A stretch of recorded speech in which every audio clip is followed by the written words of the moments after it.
In September 1679, a ship departed Washington Island in Lake Michigan, loaded with a fortune in beaver pelts worth more than a king's ransom. She was scheduled to return to Niagara in 5 days. She never arrived. She vanished. Le Griffon, the first full-sized European sailing vessel ever to navigate the Great Lakes. Built by French explorer René Robert Cavelier, Sieur de La Salle, she represented France's ambitions to dominate the North American interior. 60 feet long, 45 tons displacement, armed with 7 cannons. Her name meant the Griffon, a mythical creature that was half eagle and half lion, a symbol of power and majesty. On her maiden voyage, carrying furs valued at approximately 12,000 livres, worth millions in today's currency, she vanished without a trace. For 345 years, Le Griffon has been the holy grail of Great Lakes shipwreck hunters. 47 separate discoveries have been claimed. 47 times someone has announced, "We found her." 47 times the proof fell apart under examination. But here is what should bother you. In 2014, researchers found a wreck in the Mississauga Strait. They recovered timber samples. They carbon dated them. The results came back, the 1670s, the exact decade Le Griffon was built. This should have been international news. The 335-year mystery would have been solved. One of the most significant archaeological discoveries in North American history. Instead, the French government immediately intervened. They blocked further testing. They claimed sovereign ownership of any artifacts. They threatened legal action against anyone who disturbed the site. And the wreck remains unidentified to this day. What is down there that France does not want found? And why, after 345 years, does a wooden ship that vanished in 1679 still matter enough to governments, treasure hunters, and historians that they are willing to fight legal battles over wrecks that might not even be her? This is the story of the ship that everyone keeps finding, and the truth that no one is allowed to prove. The official story begins in 1679, though La Salle's plans started years earlier. He had been granted permission by King Louis XIV to explore the western Great Lakes and to establish French dominance over the fur trade. The British were encroaching from the east. The Spanish controlled the south. France needed to secure the interior. La Salle's strategy was simple: build a ship large enough to transport furs in bulk. Previous French traders used canoes, limiting cargo capacity and making them vulnerable to storms. A proper sailing vessel could carry tons of furs, dominate the lakes, and establish French naval superiority in the region. Construction began in January 1679 at Cayuga Creek, near present-day Buffalo, New York. The shipwrights were French. The timber was local oak and cedar. The hardware, including nails, anchors, and rigging, had been transported from France. It took 6 months to build her. Le Griffon launched on August 7, 1679. She sailed west across Lake Erie, up the Detroit River, across Lake Huron, and into Lake Michigan. On September 18th, she anchored at Washington Island, the farthest west any European vessel had ever sailed. There, La Salle's men loaded the ship with furs, thousands of beaver pelts collected from Native American traders. The cargo represented 2 years of trading work. It was supposed to return to Niagara, where La Salle would use the profits to finance further exploration. La Salle himself did not sail back on Le Griffon. He sent the ship ahead under the command of the pilot, a man whose name history records only as Luke the Dane. The crew consisted of 5 men. They departed Washington Island on September 18, 1679. Le Griffon was never seen again. For 6 months, La Salle waited for news. Nothing. He sent search parties. They found no wreckage, no survivors, no trace. The ship and her crew had simply vanished. The loss devastated La Salle financially. The furs had been his capital. Without them, he could not pay his creditors. He spent the rest of his life searching for the ship and trying to rebuild his fortunes. In 1687, while leading an expedition in Texas, he was murdered by his own men. Betrayed, desperate, and still haunted by the mystery of Le Griffon. For 345 years, that has been the story. LaSalle's ship sank in a storm somewhere on Lake Michigan. A tragic but unremarkable maritime disaster. The kind of thing that happened regularly in the 17th century. Except the evidence suggests it wasn't that simple. The first problem, no wreckage was ever found. When wooden ships sink in storms, they break apart. Debris washes ashore. Timbers, cargo, personal effects, something always surfaces, particularly in the Great Lakes, where currents and wave action push material toward shorelines.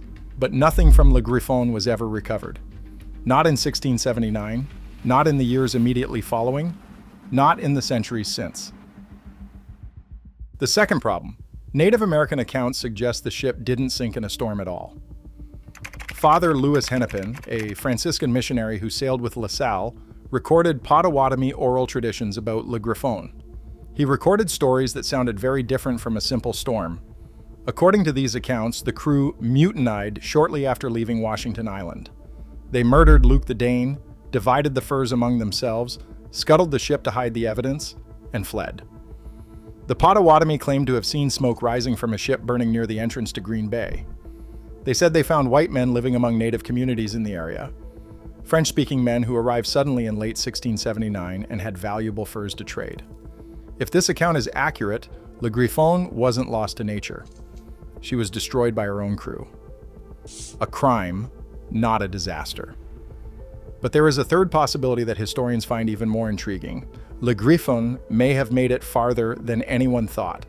In the 1890s, a Jesuit priest recorded a story from an elderly Ojibwe man who claimed his grandfather had seen a large European ship sail north through the Straits of Mackinac into Lake Huron and then northeast toward the North Channel. The timing matched Le Griffon's disappearance. If the ship sailed into Lake Huron instead of Lake Michigan, it would explain why no wreckage was found in the areas LaSalle searched. It would also suggest the crew was fleeing, either from mutiny or from pursuit. And it would mean Le Griffon could be anywhere across 3 Great Lakes, Michigan, Huron, or Superior. That uncertainty has made finding her nearly impossible. The Great Lakes cover 94,250 square miles of surface area. The depths range from shallow bays to trenches over 1,300 feet deep. Visibility underwater is often measured in inches, not feet. Wooden shipwrecks corrode, collapse, and become unrecognizable over centuries. But that hasn't stopped people from trying. The first discovery was announced in 1898. A commercial fisherman near Tobermory, Ontario, snagged his nets on a wreck that he claimed was Le Griffon. He described seeing cannons and oak timbers consistent with 17th century construction. The wreck was never surveyed. The fisherman could not relocate it. No evidence was recovered. But the claim started a pattern that would repeat for the next 125 years. In 1927, a diver found a wreck off Russell Island in Lake Huron.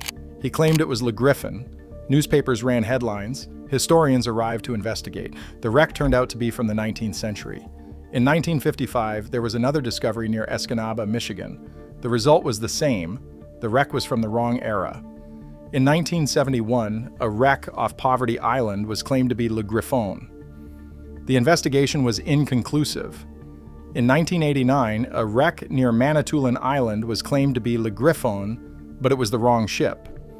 In 2001, a wreck in Misery Bay, Lake Huron, was claimed to be Le Griffon, but again, it was the wrong ship. In 2011, a shipwreck hunter named Steve Libert announced he had found Le Griffon in Lake Michigan, near Poverty Island. He presented sonar images, timber samples, and historical research. The Michigan State archaeologist examined the evidence and concluded it was likely a 19th century vessel. Libert insisted he was right. He has been fighting legal battles ever since. In 2014, a wreck was found in the Mississauga Strait. Timber was radiocarbon dated to the 1670s. Finally, proof? And that is when things got complicated. Canadian researchers using side-scan sonar discovered the wreck. The images showed a wooden vessel, approximately 60 feet long, matching Le Griffon's documented dimensions. The wreck lay in shallow water, partially buried in sediment, with what appeared to be cannons nearby. The team recovered small timber samples using minimally invasive techniques and sent them to a radiocarbon dating laboratory. The results came back. The wood was cut between 1670 and 1680. Those dates match Le Griffon's construction period exactly. The results were compelling. The researchers published their findings in a maritime archaeology journal and called for a full excavation. They requested permits from Canadian authorities to conduct a comprehensive survey. Then the French government intervened. France filed a diplomatic claim asserting sovereign ownership of Le Griffon and any artifacts recovered from her. Under international maritime law, military vessels remain property of their nation of origin regardless of how long they have been submerged. France argued Le Griffon was commissioned by the French crown, built under royal authority, and therefore remains French property. The legal claim effectively froze the investigation. Canadian authorities could not grant excavation permits without resolving France's ownership claim. The researchers could not recover more samples without permits. France refused to authorize excavation without guarantees that all artifacts would be returned to French museums. The frozen case has blocked work. The stalemate has lasted a decade. Here is what bothers maritime archaeologists about France's intervention. France did not object to any of the previous 46 discoveries. When claims were made in 1927, 1955, 1971, 1989, 2001, and 2011, France said nothing. They did not file ownership claims. They did not block investigations. The previous silence is striking. But in 2014, when radiocarbon dating finally provided scientific evidence that a wreck might actually be Le Griffon, suddenly France was very interested in asserting their rights. What changed? The most plausible explanation is that France was not primarily concerned about protecting a historical artifact. They were concerned about what might be in the cargo hold. Remember, Le Griffon was loaded with furs worth 12,000 livres in 1679 currency. But the cargo manifest that survives in French archives lists more than furs.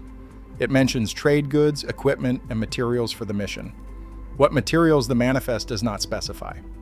La Salle's expedition was about more than fur trading. He was searching for the Mississippi River, which he believed would provide a water route to the Pacific Ocean and the riches of Asia. He was establishing French territorial claims. He was making alliances with Native American tribes and competing with other European powers, particularly Spain, for control of North America.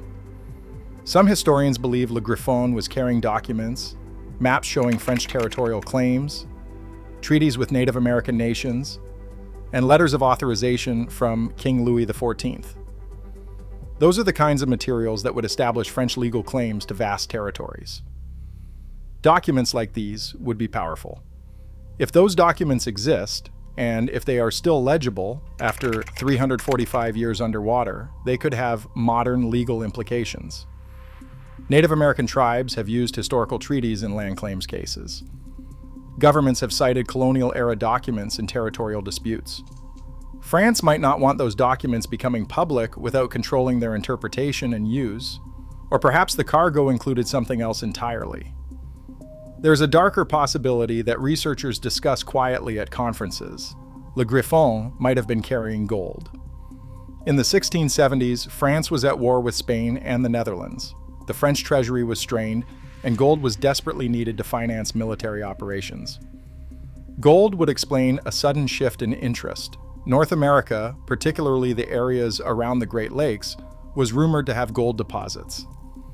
Native American communities had gold ornaments, and they traded small amounts of gold with French explorers.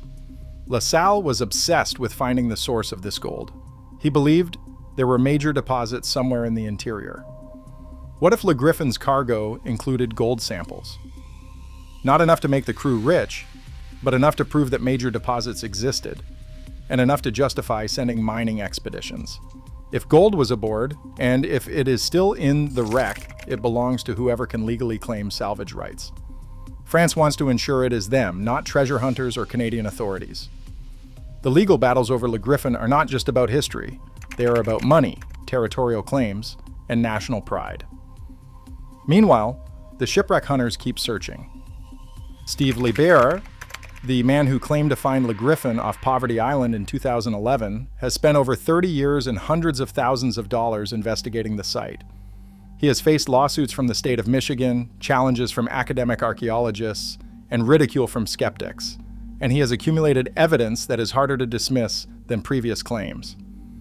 His sonar images show a wreck approximately 60 feet long.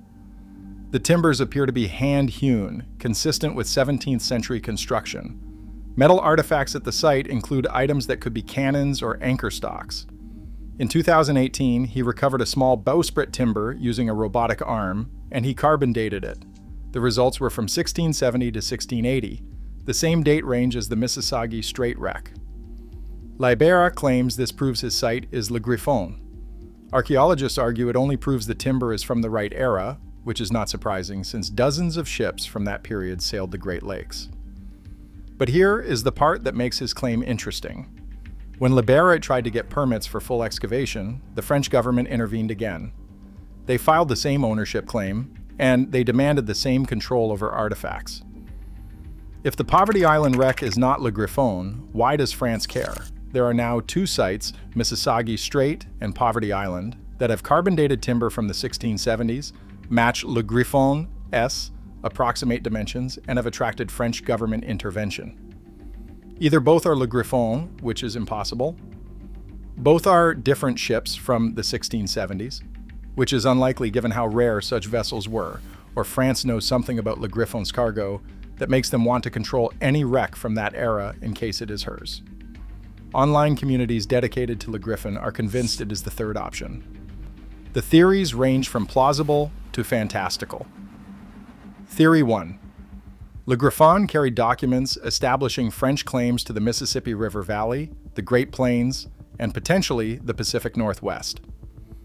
Those documents, if authenticated, could be cited in modern Native American land claims cases or international territorial disputes. France would want to control their discovery and interpretation. Theory 2. The ship carried gold samples proving major deposits existed in North America. Those samples, if found, would pinpoint where LaSalle was searching and potentially reveal gold deposits that were never developed. Theory 3. Le Griffon's real mission was espionage. She may have been carrying intelligence about Spanish movements in the Gulf of Mexico, British activities around Hudson Bay, and French assessments of how to dominate North America. Documents revealing those plans would embarrass modern France and complicate diplomatic relationships. Theory 4. The cargo included religious artifacts, possibly items taken from Native American communities, or sacred objects the Jesuits wanted to study. Finding those artifacts would create obligations under UNESCO conventions and native repatriation laws. Theory 5. Le Griffon carried something illegal even by 1679 standards, such as contraband trade goods, weapons meant for unauthorized distribution, or materials that violated French law. Discovering that cargo would tarnish LaSalle's reputation and complicate France's historical narrative about their exploration of North America. The truth is probably simpler than any of these theories. Le Griffon almost certainly carried valuable furs, basic trade goods, and routine expedition supplies. The reason France wants control is probably national pride, the prestige of bringing home artifacts from one of their most famous lost ships. But the fact that France only became interested when carbon dating provided real evidence suggests they are concerned about more than just prestige. In 2022, yet another Le Griffon discovery was announced, this time in Lake Michigan, east of Poverty Island. Side-scan sonar showed a wreck matching the right dimensions. The discoverers, a different group than Libert, announced plans to investigate. France immediately filed another ownership claim. The Michigan State archaeologist issued a statement. Any unauthorized disturbance of shipwrecks in state waters would be prosecuted. All salvage operations require permits. Permits would only be granted to qualified archaeologists with approved research plans. In other words, treasure hunters need not apply. The statement did not mention France's claim. It did not acknowledge the carbon dating evidence from previous sites. It simply asserted state authority and moved on. Which raises the question, does Michigan know something? Do they have evidence about which wreck, if any, is actually Le Griffon? And are they coordinating with France to control the discovery? The families of Le Griffon's crew, what is left of them after 345 years, have no particular interest in the ship. None of the crew members were notable historical figures. Luc the Dane was not even important enough to have his full name recorded. But La Salle's descendants, and there are many because his siblings had children, have been vocal about demanding access to any wreck that might be Le Griffon. Not for treasure, for historical documentation. They want to know what happened to their ancestors' ship. They want closure on a 345-year mystery. Those requests have been politely acknowledged and ignored. Because ultimately, Le Griffon is not about the crew or even about La Salle anymore.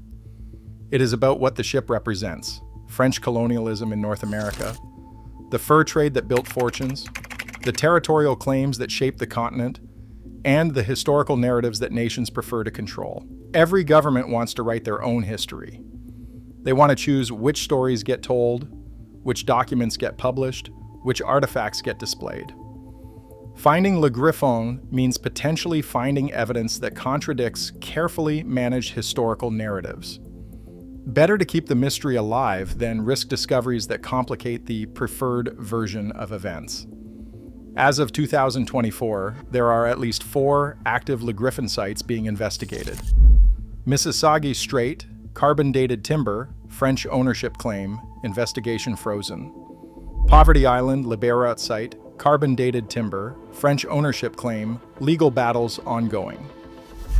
Poverty Island 2022, discovery. Sonar evidence only, French ownership claim filed. Russell Island area, historical accounts, no physical evidence yet. None have been definitively proven. None have been definitively excluded. Carbon dating proves timber from the 1670s exists at multiple sites, but that only narrows the options. It does not identify which wreck, if any, is actually Le Griffon. DNA testing could potentially help. If crew remains are found, and if descendants of the crew or of La Salle's associates exist, genetic comparison might provide evidence. But France has blocked DNA testing, arguing that disturbing human remains would violate war grave protections. Metal artifact analysis could help. Le Griffon's cannons, anchors, and hardware were brought from France. Chemical analysis of iron and bronze could potentially match them to French foundries from the 1670s. But removing artifacts for testing requires excavation permits that France will not authorize. Wood provenance analysis could help. Le Griffon was built from American oak and cedar.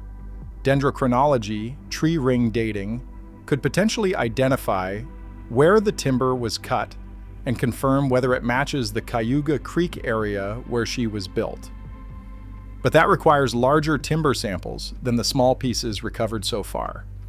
Every scientific technique that could solve the mystery requires access to the wrecks. And access is blocked by governments that apparently prefer mystery to answers. The technology exists to definitively identify Le Griffon. Modern underwater archaeology can document wrecks without disturbing human remains. Non-invasive imaging can examine cargo holds without removing artifacts. Scientific analysis can authenticate or exclude candidates. What is missing is not technology, it is permission. And that permission depends on France deciding that solving a 345-year mystery is worth potentially losing control of the narrative. Until that calculation changes, Le Griffon will remain exactly where she has been for 3.5 centuries, lost, sought, claimed, and never proven. Somewhere in the Great Lakes, Michigan, Huron, or Superior, the first European ship to sail those waters rests on the bottom. Her cargo of furs has long since rotted away. Her crew's bones have dissolved into sediment. Her wooden hull is collapsing, corroding, becoming part of the lakebed. And above, in the world of lawyers and governments and treasure hunters, the battle over who gets to claim her continues. Not because anyone needs 345-year-old furs. Not because the ship herself is particularly valuable as salvage. But Le Griffon represents something that nations and institutions cannot let go of, something they fight to control over history, authority over narrative, and the power to decide which truths get discovered and which remain buried. Every decade or so, someone announces they have found her. The headlines run. The experts express skepticism. The legal claims get filed. And eventually, the discovery fades away, unproven, undisturbed, unresolved. Then 10 years pass. Technology improves. A new generation of shipwreck hunters starts searching. And the cycle begins again. We found Le Griffon. Prove it. We cannot prove it. France will not let us. And so the mystery continues, not because it cannot be solved, but because solving it would mean answering questions that powerful institutions apparently prefer to leave unasked. Somewhere in the cold, dark waters of the Great Lakes, the truth is waiting, carbon-dated, documented, sitting on the bottom at a depth that surveyors have already mapped. All it needs is permission to be discovered. Permission that, after 345 years, still has not been granted.